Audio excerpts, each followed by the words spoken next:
Howdy, it's your boy, Rhett. I'm gonna do a really quick video on Navmesh. It'll be really basic, and I really encourage you to get in there and learn more about it and play with the settings. Here's my poopy level at the moment, and we're gonna add a simple Navmesh to it. So first you're gonna go to Window, and then AI, and then go to Navigation, and it pops up over here for me. And then you're going to want to select the walkable areas of your game, and here I have just all of my walking places right here, and you're going to go ahead and click that as a navigation static, and then you're going to go ahead and hit bake, and it'll pop up with this blue area showing that that is the nav mesh and that is the walkable areas for your AI. And you'll want to be sure to have gizmos turned on, because if you don't have that turned on, you're going to be like, where the heck is my nav mesh? So yeah, start with that. And if you want to have collisions, like colliders where your AI doesn't walk, go ahead and select some of these, and then you go to object and then navigation static, but instead of walkable you go ahead and push not walkable, and then you go ahead and bake. And I think you can play around with the settings to get it a little bit tighter in there. I can't remember off the top of my head which one is which, but you can definitely mess around with that. So they won't walk on that.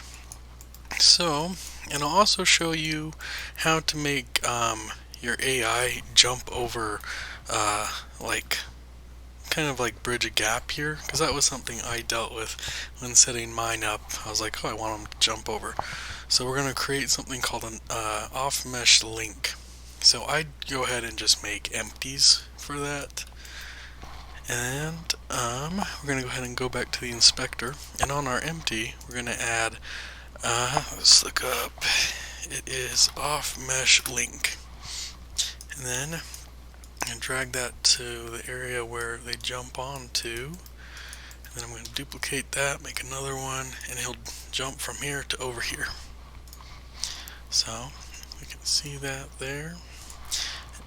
In this we're going to drag here as our start point. That's where he'll jump to, and then our end point is where he'll end up, or vice versa. They can go either way, it doesn't matter. So you'll see this little spaghetti noodle. It's kind of light, but it shows where the agent will jump to, and you can tell when it's actually touching with this circle. As long as that circle is there, that means that they can actually jump. So let's get started on actually adding our AI. So let's go ahead and add just a pill body here, capsule. Bring him on over here, and then it gets fun because then you have to do some scripting, which is great. But I'll have the scripts. I don't mind sharing them. They're pretty easy. I'll actually go over what they do. And I'm pretty sure you're not supposed to have any rigid body on these guys, because I think it messes it up last time I checked. But we're going to go ahead and have this agent target my player. He's going to like notice me and run after me. Like I said, you can play around with these scripts and, you know, really tune them up and make them better. So then my player, and we'll actually just watch him bridge this gap. Hopefully it works. Oh, it's not working. Oh, you know why? Because we forgot to make him an agent. So nav mesh agent. We'll add this. You can actually play with his speed and all that. I think that's a decent speed for him right now. So now it should work. There we go. And see, he jumps over it. You can kind of play with that to make it not so wonky, where it's like he's awkwardly going over. So yeah. So if we play our game, he should be targeting us, I believe. Yep. So you see he's running after us, and he will follow us wherever we go now because we are his target. But as you can see here, I am actually not on my nav mesh anymore, so he'll actually stop right there because he can't actually go forward. And that's what's so great about nav meshes, is you can actually contain them to certain places where they aren't allowed to go. So that's what's pretty great about them. And now, if you kind of want to get into a basic wandering script, it's not so basic, it's kind of beefy. Actually, let me go over our agent target here, just to kind of go over it and so you know what's going on under the hood. The transform is the destination, that's your player or whatever you want the AI to go after. The agent, that accesses the Navmesh agent component.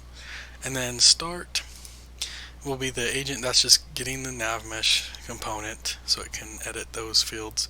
And you can actually edit those fields on your AI agent. You can actually play with those like dot speed and all that. If I remember right, you can mess around with that. And then update, it'll just tell that its destination is that. So pretty basic script, I can send that over. And now we get into wandering script, which is a little bit more confusing. And I built this one so long ago, like back in freshman year. So wander radius. Let's move him back over here so we can actually get the full effect of him wandering around. So set him there. The wander radius will just be where he wanders to. Let's set that to like a 5. And then wander timer is how long he'll walk and then stop, and he'll be like, oh, I'm going to go in a different direction now. So we'll just have him go on 3. So let's pause that so I can move around in there. So as you can see, he's wandering around, moving around. He's kind of going in a weird weird area, but that's exactly what he's supposed to be doing.